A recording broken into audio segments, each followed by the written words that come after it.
മതവിരുദ്ധതയുമായി മുൻ DGP TP Senkumar ഐസിസിനെയും RSSനെയും താരതമ്യപ്പെടുത്താനാകില്ല എന്നും 100 കുട്ടികൾ ജനിക്കുമ്പോൾ 42 കുട്ടികളും മുസ്ലിങ്ങളെന്നും സെൻകുമാർ. ഈ രീതിയിൽ പോയാൽ ഭാവിയിൽ ജനസംഖ്യാ ഘടന എന്താകുമെന്നും സെൻകുമാർ. സമകാലിക മലയാളം എന്ന വാരികയ്ക്ക് നൽകിയ അഭിമുഖത്തിലാണ് പരാമർശം. കേരളത്തിലെ മതതീവ്രവാദത്തിന്റെ മുഴുവൻ ഉത്തരവാദിത്വവും മുസ്ലിം സമുദായത്തിൽ ചാർത്തുന്നതാണ് TP സെൻകുമാറിന്റെ അഭിമുഖം. മതതീവ്രവാദത്തെ നിയന്ത്രിക്കാൻ മുസ്ലിം സമുദായത്തിനുള്ളിൽ നിന്ന് തന്നെ ശ്രമങ്ങളുണ്ടാകണം. മതതീവ്രവാദമെന്ന് പറയുമ്പോൾ RSS ഇല്ലേ എന്ന് ചോദിക്കുന്നതിൽ കാര്യമില്ല. ISും RSSും തമ്മിൽ ഒരു താരതമ്യമില്ലെന്നും സെൻകുമാർ വ്യക്തമാക്കുന്നു. കേരളത്തിൽ 100 കുട്ടികൾ ജനിക്കുമ്പോൾ അതിൽ 42 പേർ മുസ്ലിം കുട്ടികളാണ്. ജനസംഖ്യാ ഘടന ഈ രീതിയിൽ പോയാൽ ഭാവിയിൽ വരാൻ പോകുന്നത് ഏത് രീതിയിലുള്ള മാറ്റമായിരിക്കുമെന്നും സെൻകുമാർ ചോദിക്കുന്നു. കേരളത്തിലെ മുസ്ലിം മതേതര മുഖമെന്ന് ധൈര്യമായി പറയാവുന്നവരിൽ ഒരാൾ ഹമീദ് ചേന്നമംഗലൂർ ആണ്. MN കാരശ്ശേരി ഇപ്പോൾ കാണാറില്ലെന്നും സെൻകുമാർ ചൂണ്ടിക്കാട്ടുന്നു. ഒരു മതം മാത്രമാണ് ശരിയെന്ന് ആളുകളെ മനസ്സിലാക്കി കൊടുക്കരുത്. ലവ് ജിഹാദ് പോലുള്ള കാര്യങ്ങളിൽ ഏർപ്പെടാതിരിക്കണം. കുറേ ആളുകൾ അതിനുവേണ്ടി നടക്കുകയാണ്. ഇസ്ലാം സമാധാനത്തിന്റെ മതമാണെങ്കിൽ ഇങ്ങനെയല്ല പോകേണ്ടതെന്ന് താഴെത്തലങ്ങൾ മുതൽ പറഞ്ഞു പഠിപ്പിക്കണമെന്നും സെൻകുമാർ വ്യക്തമാക്കുന്നു. ഹിന്ദുവർഗീയതയും തീവ്രവാദത്തെയും പറ്റി പരാമർശിക്കാതിരിക്കുകയും മുസ്ലിം സമുദായത്തെ മാത്രം ഏകപക്ഷീയമായി ആക്രമിക്കുകയും ചെയ്യുന്ന സെൻകുമാറിന്റെ നിലപാട് ഇതിനകം തന്നെ വലിയ പ്രതിഷേധത്തിന് ഇടവരുത്തിയിരിക്കുകയാണ്. News desk. തിരുവനന്തപുരം വേളിയിൽ പിതാവ് 2 മക്കളെ കഴുത്തറുത്ത് കൊന്നു. വേളി കായലിന് സമീപമുള്ള റെയിൽവേ ട്രാക്കിൽ 2 കുട്ടികളുടെ മൃതദേഹം കണ്ടെത്തി. കുട്ടികളുടെ പിതാവിന്റേത് എന്ന് കരുതുന്ന കൈപ്പത്തിയും കൊലയ്ക്ക് ഉപയോഗിച്ചതായി കരുതുന്ന വെട്ടുകത്തിയും സമീപത്തു നിന്ന് കണ്ടെത്തി. കുട്ടികളെ കൊലപ്പെടുത്തിയ ശേഷം പിതാവ് ആത്മഹത്യ ചെയ്തിരിക്കാം എന്നാണ് പ്രാഥമികമായ നിഗമനം. ചെമ്പിലോട് സ്വദേശി ഷിബിയുടെ മൃതദേഹത്തിനായി പോലീസ് തെരച്ചിൽ നടത്തുന്നു. കുടുംബ പ്രശ്നങ്ങളാണ് മരണകാരണമെന്ന് പോലീസ്. ഇന്ന് രാവിലെയോടെയാണ് വേളി ടൂറിസ്റ്റ് വില്ലേജിന് സമീപത്ത് റെയിൽവേ ട്രാക്കിൽ 2 കുട്ടികളെ മരിച്ച നിലയിൽ കണ്ടെത്തിയത്. ചെമ്പിലോട് സ്വദേശിയായ ഷിബിയുടെ മക്കളായ 9 വയസ്സുള്ള ഫെബ, 7 വയസ്സുകാരൻ ഫെബിൻ എന്നിവരാണ് മരിച്ചത്. കഴുത്തറുത്ത നിലയിലാണ് 2 കുട്ടികളുടെയും മൃതദേഹം കാണപ്പെട്ടത്. മൃതദേഹത്തിന് സമീപത്ത് നിന്നായി ഷിബിയുടേതെന്ന് സംശയിക്കുന്ന കൈപ്പത്തിയും കൊലയ്ക്ക് ഉപയോഗിച്ചു എന്ന് കരുതുന്ന വെട്ടുകത്തിയും കണ്ടെടുത്തു. കൊലയാളിയായ ഷിബിയുടെ മൃതദേഹം റെയിൽവേ ട്രാക്കിൽ നിന്നും താഴെ കായലിൽ പതിച്ചിട്ടുണ്ടെന്നാണ് കരുതുന്നത്. കുടുംബ പ്രശ്നങ്ങളാണ് ക്രൂരമായ കൊലപാതകത്തിലേക്ക് നയിച്ചതെന്നാണ് പോലീസ് കരുതുന്നത്. മക്കളെ കാണാനില്ലെന്ന് കാട്ടി മാതാവ് ഹന്ന ജോസ് ഇന്നലെ രാത്രി മെഡിക്കൽ കോളേജ് പോലീസിൽ പരാതി നൽകിയിരുന്നു. കൊലപാതകത്തെപ്പറ്റി പോലീസ് വിശദമായി അന്വേഷിക്കുമെന്ന് Thiruvananthapuram city police commissioner Sparjan Kumar പറഞ്ഞു. കുട്ടിയുടെ അച്ഛനായിട്ട് പറയുന്ന ആളുടെ ഒരു ചെറിയ some injured part of the body ട്രാക്കിൽ കാണുന്നുണ്ട്. ബാക്കിയെല്ലാം അന്വേഷണം നടത്തിയ ശേഷം എന്താണ് അത് അറിയിക്കാം. കുട്ടികളെ ശംഖുമുഖം കടൽ തീരത്ത് കൊണ്ടുപോകുന്നു എന്ന് പറഞ്ഞാണ് ഷിബി രാവിലെ വീട്ടിൽ നിന്നിറങ്ങിയത്. പെയിന്റിംഗ് കോൺട്രാക്ടറാണ്. ഭാര്യ ഹന്ന ജോസ് തിരുവനന്തപുരം SAP ക്യാമ്പിലെ മിനിസ്റ്റീരിയൽ ജീവനക്കാരിയാണ്. News bureau, Thiruvananthapuram. പത്മനാഭസ്വാമി ക്ഷേത്രത്തിലെ അമൂല്യ നിധിശേഖരമുള്ള B നിലവറ തുറക്കുന്നതിന് തിരുവിതാംകൂർ രാജകുടുംബം അനുമതി നൽകില്ല. രാജകുടുംബത്തിന്റെ സമ്മതത്തോടെ B നിലവറ തുറക്കാനാകില്ല. ഇതുവരെ തുറന്നിട്ടില്ലാത്ത നിലവറ തുറക്കുന്നത് ദേവഹിതത്തിന് എതിരാണ് എന്ന് രാജകുടുംബം. മുൻപ് 7 തവണ B നിലവറ തുറന്നിട്ടുണ്ട് എന്ന് മുൻ CAG വിനോദ് റായിയുടെ കണ്ടെത്തലിനോടും രാജകുടുംബത്തിന് വിയോജിപ്പ്. B നിലവറ തുറക്കുന്നതിൽ രാജകുടുംബത്തിന്റെ അഭിപ്രായം തേടാൻ സുപ്രീം കോടതി അമിക്കസ് ക്യൂറി ഗോപാൽ സുബ്രഹ്മണ്യത്തോട് ആവശ്യപ്പെട്ടിരുന്നു. അമൂല്യ നിധിശേഖരമുള്ള നിലവറ തുറന്നില്ലെങ്കിൽ ദുരൂഹതയേറുമെന്നും കോടതി അഭിപ്രായപ്പെട്ടിരുന്നു. ഇക്കാര്യത്തിൽ നിലവറ തുറക്കാനാകില്ലെന്ന നിലപാട് അമിക്കസ് ക്യൂറി അറിയിക്കാനാണ് രാജകുടുംബത്തിന്റെ തീരുമാനം. B നിലവറ 7 തവണ തുറന്നിട്ടുണ്ടെന്ന മുൻ CAG വിനോദ് റായിയുടെ കണ്ടെത്തൽ ശരിയല്ല. നിലവറയുടെ ഭാഗമായ ചെറിയ അറ മാത്രമാണ് തുറന്നതെന്നും രാജകുടുംബം കോടതിയെ അറിയിക്കും. B നിലവറ എന്ന് പറയുന്നത് 2 മുറിയാണ്.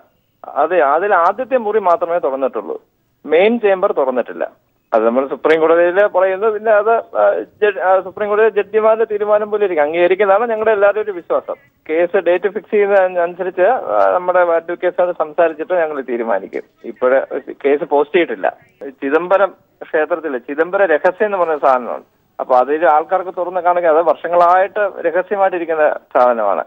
അടുത്തയാഴ്ച അമിക്കസ് ക്യൂറി ഗോപാൽ സുബ്രഹ്മണ്യം തലസ്ഥാനത്തെത്തുമ്പോൾ അഭിപ്രായം അറിയിക്കും. മറുപടി ഉടൻ അറിയിക്കണമെന്ന് സുപ്രീം കോടതി ആവശ്യപ്പെട്ടിട്ടുണ്ട്. News bureau, Thiruvananthapuram.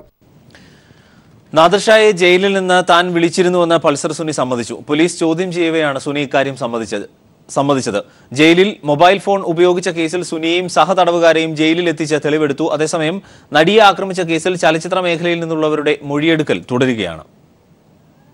നടിയെ ആക്രമിച്ച കേസന്വേഷണവുമായി ബന്ധപ്പെട്ട് ദിലീപുമായി ബന്ധമുള്ള തിയേറ്റർ ഉടമയിൽ നിന്ന് അന്വേഷണ സംഘം മൊഴിയെടുത്തു. കണ്ണൂർ സ്വദേശി ജാസിൽ നിന്നാണ് മൊഴിയെടുത്തത്.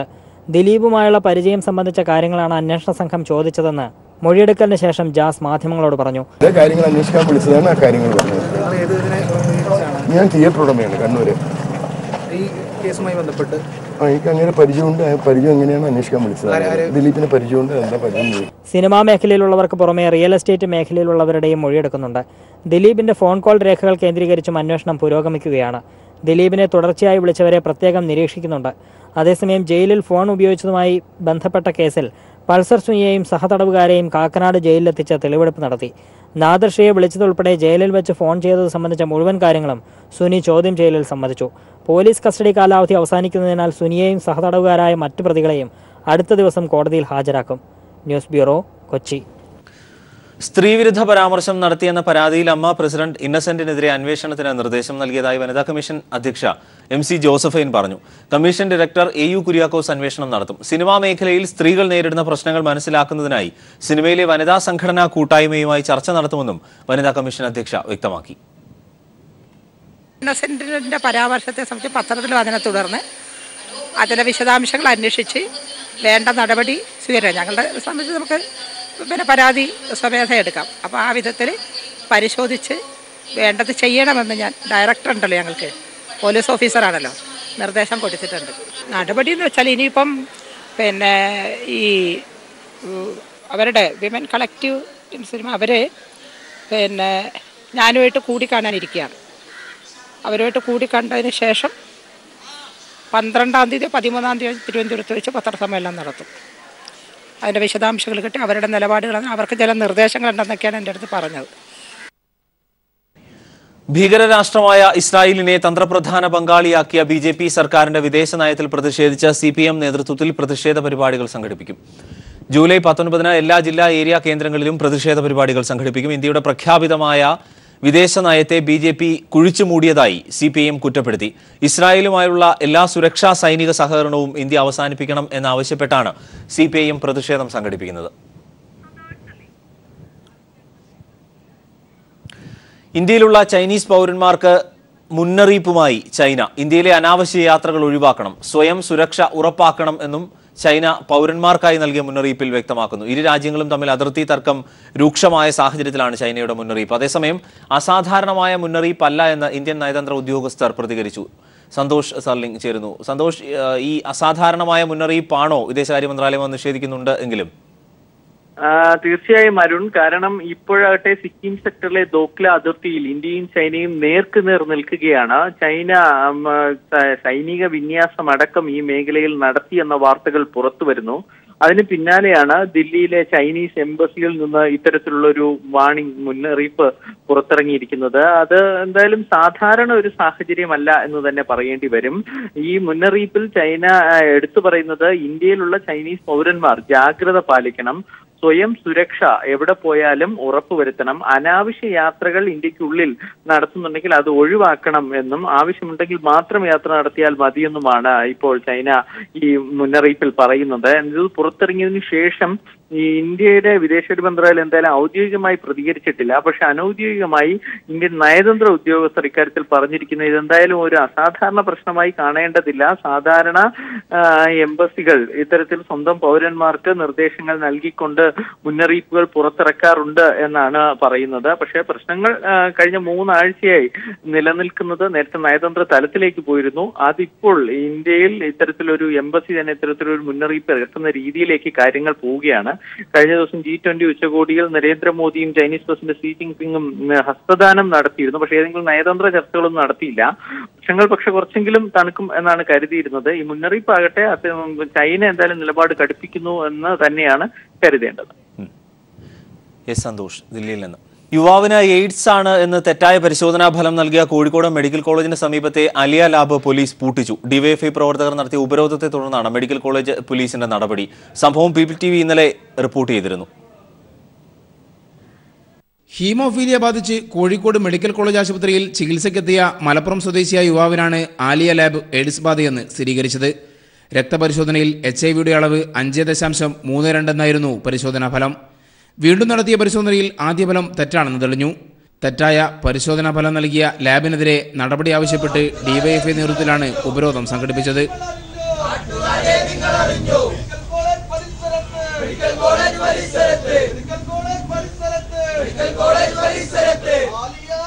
കോഴിക്കോട് ടൗൺ ബ്ലോക്ക് കമ്മിറ്റിയുടെ നേതൃത്വത്തിൽ നടന്ന പ്രതിഷേധം ശക്തമായതോടെ മെഡിക്കൽ കോളേജ് പോലീസ് എത്തി ലാബ് പൂട്ടിച്ചു.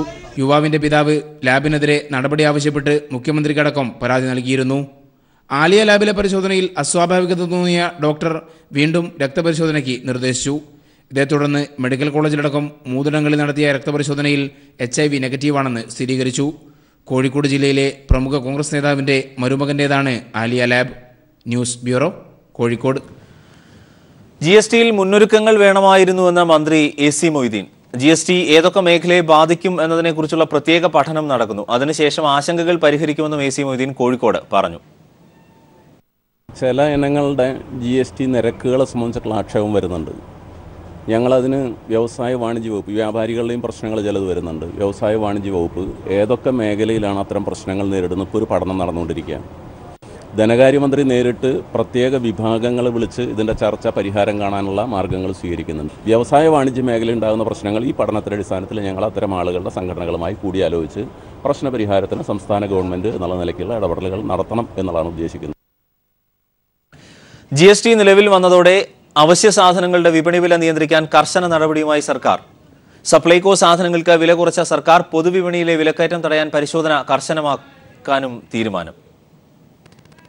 യാതൊരു മുന്നൊരുക്കവുമില്ലാതെ കേന്ദ്ര സർക്കാർ രാജ്യത്ത് GST നടപ്പിലാക്കിയതോടെ കച്ചവട സാധനങ്ങൾക്ക് അമിത വില ഈടാക്കാനുള്ള ചില വ്യാപാരികളുടെ നീക്കത്തിനെയാണ് സംസ്ഥാന സർക്കാർ കടിഞ്ഞാണിട്ടിരിക്കുന്നത്.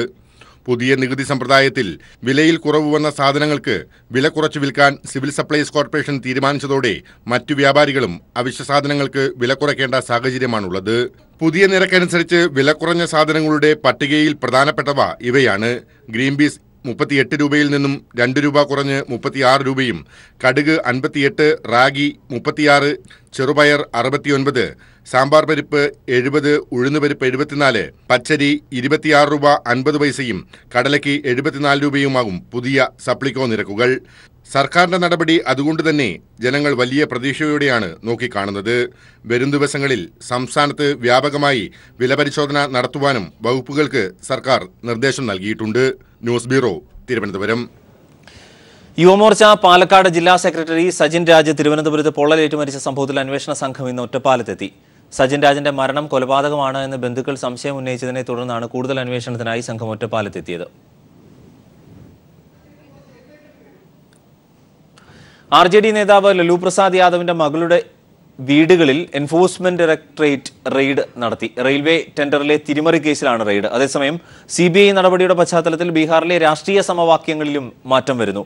നിതീഷ് കുമാർ ലലുവുമായുള്ള സഖ്യം ഉപേക്ഷിച്ച് NDAയിലേക്ക് മടങ്ങും എന്ന സംശയം ശക്തമാകുന്നുണ്ട്. എന്നാൽ റെയ്ഡിന് പിന്നിൽ കേന്ദ്ര സർക്കാരിന്റെ രാഷ്ട്രീയ വേട്ടയാണെന്ന് ലലു പ്രസാദ് പ്രതികരിച്ചു. ലാലു പ്രസാദ് യാദവിന്റെ മകൻ തേജസ്വി യാദവിനെ ഉപമുഖ്യമന്ത്രിയാക്കിയാണ് നിതീഷ് കുമാർ ബീഹാർ ഭരണം നിലനിർത്തിയത്. റെയിൽവേ ടെൻഡറിലെ അഴിമതി കേസിൽ ലാലുവും കുടുംബവും കുടുങ്ങിയതോടെ മന്ത്രിസഭയിൽ നിന്ന് ഉപമുഖ്യമന്ത്രിയെ നിതീഷ് ഒഴിവാക്കുമെന്ന സൂചനകൾ പുറത്തുവരുന്നു. അങ്ങനെയെങ്കിൽ ലാലു പ്രസാദ് യാദവ് മന്ത്രിസഭയുടെ പിന്തുണ പിൻവലിക്കും. ലാലുവിന്റെ പിന്തുണയില്ലെങ്കിൽ ഭരണം നിലനിർത്താനാണ് പഴയ സഖ്യമായ NDAയിലേക്ക് നിതീഷ് മടങ്ങിപ്പോകുന്നതിനെക്കുറിച്ച് ആലോചിക്കുന്നത്. രാഷ്ട്രപതി തെരഞ്ഞെടുപ്പിൽ NDA സ്ഥാനാർത്ഥിയെ പിന്തുണയ്ക്കുമെന്ന് നിതീഷ് അറിയിച്ചത് ലാലുവുമായുള്ള സഖ്യധാരണകൾക്ക് വിരുദ്ധമായിരുന്നു. ലാലുവിന്റെ വീട്ടിൽ റെയ്ഡ് നടക്കുമെന്ന് നിതീഷിന് നേരത്തെ അറിയാമായിരുന്നുവെന്ന് RJD നേതാക്കൾക്ക് സംശയമുണ്ട്. കാരണം CBI റെയ്ഡിന് തൊട്ടുമുമ്പാണ് നിതീഷ് വിശ്രമിക്കാനെന്ന പേരിൽ പട്ന വിട്ട് 110 കിലോമീറ്റർ ദൂരെയുള്ള രാജ്നഗറിലേക്ക് പോയത്. ലാലുവിന്റെ മകൾ മിസ ഭാരതിയുടെ ദില്ലിയിലെ വസതിയിലും എൻഫോഴ്സ്മെന്റ് ഡയറക്ടറേറ്റ് റെയ്ഡ് നടത്തി. മിസയുടെ ഭർത്താവ് സഹിലേഷ് കുമാറും അഴിമതി കേസിൽ ആരോപണ വിധേയനാണ്. പ്രതിപക്ഷ പാർട്ടികളെ കേന്ദ്ര സർക്കാർ രാഷ്ട്രീയമായി വേട്ടയാടുന്നുവെന്നാണ് റെയ്ഡിനെക്കുറിച്ച് ലാലുവിന്റെ പ്രതികരണം. സഖ്യം നല്ല രീതിയിൽ മുന്നോട്ടു പോകുമെന്നും ലാലു വ്യക്തമാക്കി. അതേസമയം രാഷ്ട്രപതി തെരഞ്ഞെടുപ്പിൽ പ്രചാരണത്തിനായി ബീഹാറിലെത്തിയ പ്രതിപക്ഷ പാർട്ടികളുടെ സ്ഥാനാർത്ഥിയായ മീരാ കുമാർ ലാലു പ്രസാദ് യാദവുമായുള്ള കൂടിക്കാഴ്ച ഒഴിവാക്കി. News bureau, Delhi. അഞ്ചൽ ഇടമുളയ്ക്കൽ പ്രജീഷ് ഭവനിൽ KG പങ്കജാക്ഷൻ അന്തരിച്ചു. People TV chief broadcast journalist Prajeesh കൈപ്പള്ളിയുടെ അച്ഛനാണ്. വാർദ്ധക്യ സഹജമായ അസുഖങ്ങൾ കാരണം ചികിത്സയിലായിരുന്നു. ഇന്ന് പുലർച്ചെയായിരുന്നു അന്ത്യം.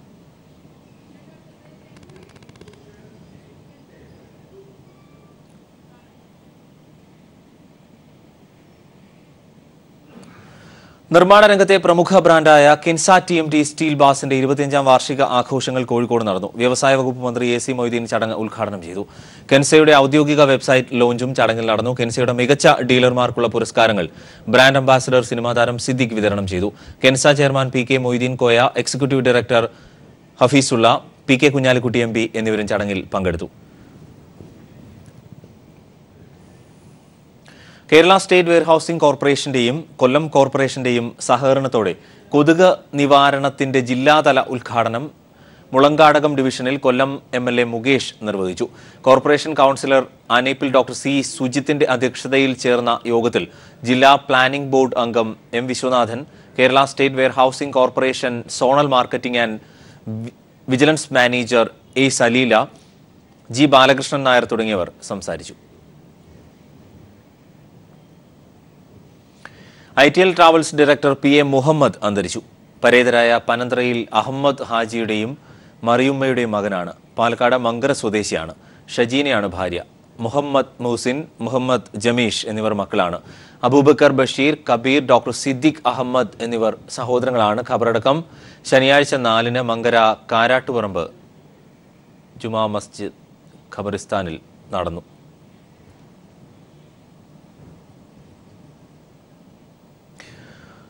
ദാരുശില്പകലയിൽ 10 നാൾ നീളുന്ന ദേശീയ ശില്പശാലയ്ക്ക് കാസർഗോഡിന്റെ ഹൃദ്യമായ ആതിഥ്യം. കേരള ലളിതകലാ അക്കാദമി സംഘടിപ്പിച്ചിട്ടുള്ള ശില്പശാലയിൽ ദാരുശില്പകലയിൽ രാജ്യത്തെ പ്രമുഖ ശില്പികൾ പങ്കെടുക്കുന്നുണ്ട്. ബേക്കൽ പള്ളിക്കര ബീച്ചിൽ നടക്കുന്ന ശില്പശാല ഈ മാസം 14-ന് സമാപിക്കും.